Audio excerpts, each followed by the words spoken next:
Հիմա շատ թերապևտիկ բան պիտի ասեմ,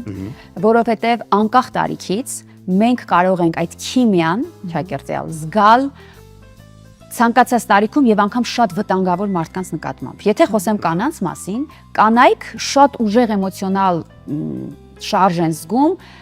այնպիսի տղամարդկանց նկատմամբ, ովքեր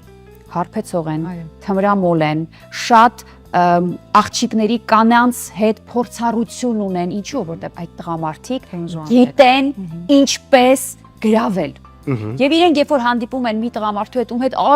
ումից արժի երեխաներ ունենալ, արժի իր հետ ծերանալ, այդ տղամարդը այնքան անփորձ է, այնքան կաշտկանված, որ քո մեջ ոչ մի բան չի առաջացնում։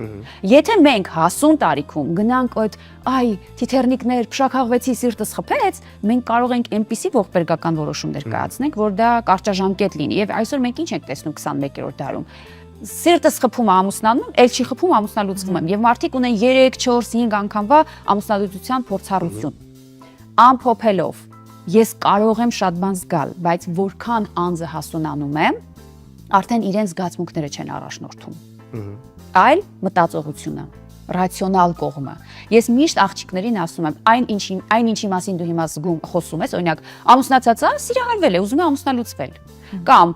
սիրահարված է այնպիսի անձի, որի հետ ամուսնանալ ուղղակի դատավճիռ է կործանման։ Ես ասում եմ, այն ինչի մասին դու հիմա խոսում ես, կարող էիր խոսել 18-ում, 20-ում, լավ 25-ում,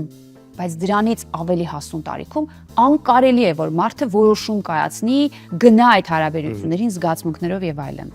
Այո, կարող ենք զգալ ցանկացած տարիքում, բայց արժի որ դրանք մեզ առաջնորդեն։